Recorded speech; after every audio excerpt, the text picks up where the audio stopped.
dominanteng sektor ng Pilipinas ay itinatalang mahigit kumulang 61% ng itinatayang 48 milyong empleyado ang naninilbihan sa sektor ng serbisyo nitong nakaraang taon.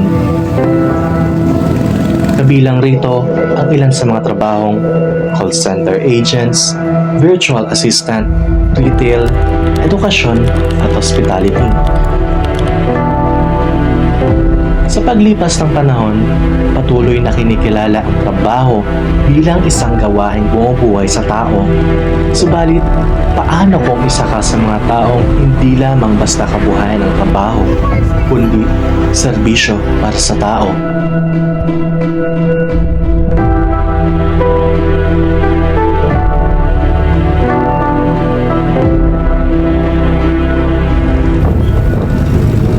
Tayo ay naglakbay at tumungo sa bayan ng Pulilan kung saan ating makikilala ang makakapanayam natin ngayong umaga.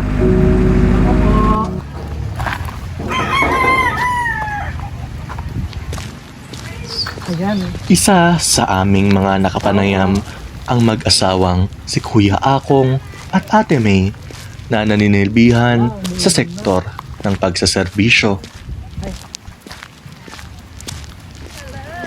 Good morning po. Hi, good morning. Tuloy. Thank you po. Tuloy.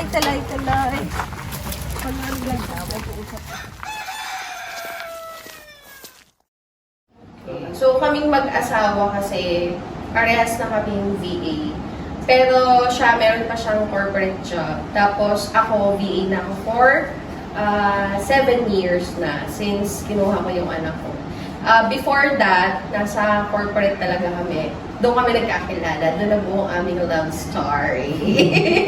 Naging English teacher for Japanese students for a year bago ko nag-transition talaga sa pagiging e-commerce virtual assistant. So, more on editing, social media, and customer service talaga yung niche nung trabaho.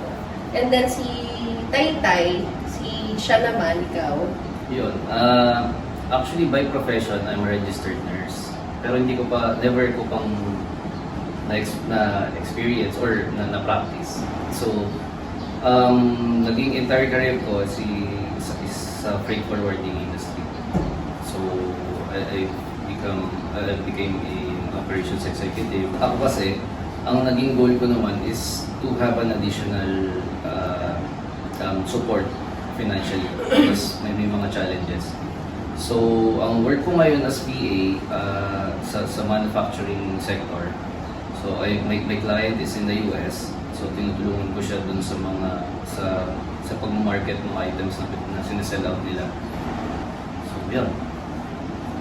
Yung dream job niyo po ba noon is connected pa rin po sa pangarap niyo po ngayon? Actually, sa akin, ang dream job ko kasi talaga, magbarko para, alam mo yun, free travel kahit sa ang country. So, for me, dream job, ito sa akin, yes. Kasi, masasabi ko rin yun dahil ito yung may nakakausap akong iba na, mga ibang pinsan namin or friends, na-amaze sila na, uy, pwede palang kumita sa bahay, which is widely known naman na ngayon na VA industry. Kasi 8 years ago, hindi talaga alam ng mga tao ano yung VA.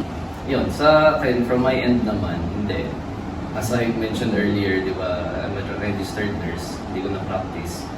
So, yun yung dream job ko dapat, to be a nurse. Actually, overseas. Yun yung target, to go abroad, pag nurse. Kasi sabi nila mataas yung sweldo. Which I believe, oo naman, sabi nga nila. Kaya lang hindi ko na na-practice. Going back to the question, hindi talaga ito yung dream job ko. But then I started to love what I'm doing. Yung pag-VA, yung convenience ng working from home, as I've said earlier, tapos kasama ko yung anak ko, tsaka yung asawa ko. I would say, kung dream ang pag-uusapan, yung dream as a family man, na nandyan kumikita ka, meron kang mapapakain mo, yung family mo, and then you're still together, walang malayo, walang nahihirapan na namimiss namin ang isa't isa. That is something na I believe maraming tao yung nagdi-dream. So, sa work environment nyo naman po, ano po yung a day in my life as a virtual assistant po? Or ano po yung araw-araw nyo pong routine? Sa akin, a day in my life talaga. Well, maswerte ko kasi bilang VA, yung oras ko is very flexible. Meron kasing ibang VA na straight 8 hours kailangan nakatutok sila. For me, hindi ganun kasi nasa ecom ako eh. So, hawak ko yung oras ko. Parang normal na nanay, gigising sa umaga, magluluto, magpe-prepare ng lahat. Pag natapos ko na lahat yun, tsaka pa lang ako magla-laptop. Doon pa lang ako gagawa ng iba kong task. Kaya yung a day in my life ko, very, very flexible, maluwag. Hindi siya hassle. Ako naman as well, VA, para maiba lang sa sinasagot niya, pwede ka rin hindi maligo. Perks of So, a day in the life. So, yun nga, you're free to do whatever you wanna do. Kasi yung working at convenience at your home, sobrang dali. May time pa ako makapag-ML. Yes. Kasama yung anak ko and yung mga pamangkin ko. May tendency din na masyado kang tumutok. Although kasi nasa bahay ka, parang feeling mo, ang dali lang na ginagawa mo. Pero kung iisipin mo, if you're spending a lot of time din sa bahay, na working, parang it's almost the same as working outside. Pero that's a day in the life. Madalas pa rin talaga yung oras na pag nagagawin mo yung trabaho, wala kang masyado din. Since nung unang nag-start naman po kayo, ano naman po yung mga expectations nyo po nung una po kayo nagtrabaho dito po? Sa akin, expectations ko noong una is, syempre, dollar yung sahod mo, di ba? Feeling mo, laki ng sahod. Pero, hindi siya ganon. Depende sa pinasok mong trabaho. Like for me, nag-start ako ng $4 per hour. So, ang laki na nun, di ba? Pag dito, pag kinompute mo $4 per hour.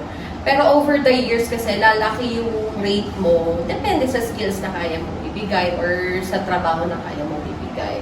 So, yung expectation talaga na malaking sahod dahil yan kasi madalas nakikita ng mga tao, ay, mag-iita ka ng sahod, ganyan, di ba? So, hindi ganon. Depende sa papasukin mong trabaho, sa employer mo, at kung paano mo gustong makuha yung trabaho mo, dun din depende yung rate na makukuha. Pero sa kanya lang yun. Kasi akin over the months. May mga agency na magandang magbayad, depende Yes, sa marami skills rin mo, naman. sa experience mo. Pero kadalasan, yun yung isang challenge, yung pinababa talaga yung pay. Nagtitake advantage din sila dun sa mga may skills, may experience, pero hindi kaya makakuha or makachamba ng direct na access dun sa mga clients. Ano po yung mga kailangan nyo pong skills sa trabaho nyo po? Or like, ano po yung mga skills na needed po? Like patience, ganun po? Mauna na ako. Ang sa akin, pag nag-VA ka, it's more of the communication skills. Yes. You have to be able to communicate, to point out kung ano yung kailangan ng clients. Kasi, syempre, VA ka, working environment is online. Hindi kayo nagkakakitaan madalas. Madalas puro usap lang yun or chat. You have to be really able to express kung ano yung kailangan ng client. Sa akin naman, to add lang doon sa sinabi niya, doon sa communication, it's a plus kung fluent ka talaga mag-English. Communication, tech-wise, tsaka yung resourcefulness. Yun talaga yung pinaka-importante sa trabaho. Not just being a VA, pero yung talagang kung gusto mong maging successful sa work mo, yun talaga siya. Kung may mararecommend po kayo sa mga gustong kumuha ng job as a virtual assistant, ano po iyon?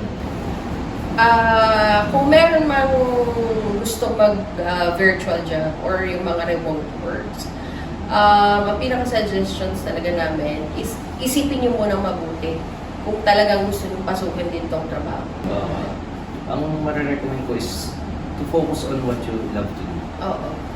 Kasi that's one reason, yun yung magiging why mo kung bakit gusto mo mag-VA.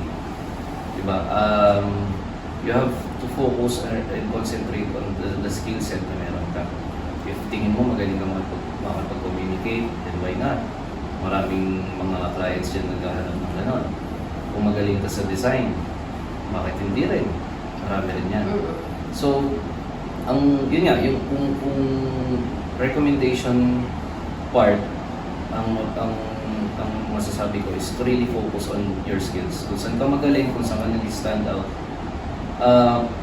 Then from there, develop mo yung skills mo. Kung gusto mo pa ma-develop ng ibang skills, make time for it. And then, mas malawak yung magiging coverage kung kaya mong gawin in this working environment. So, yun lang po yung interview po namin and thank you po sa Thank you din.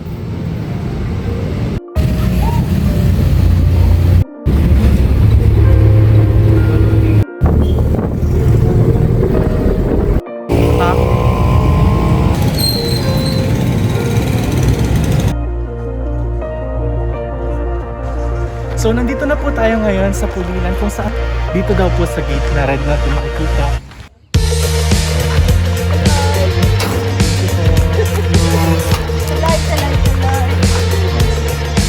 Ako full-time talaga. So ngayon, ipapakita po sa atin ni Ate May kung paano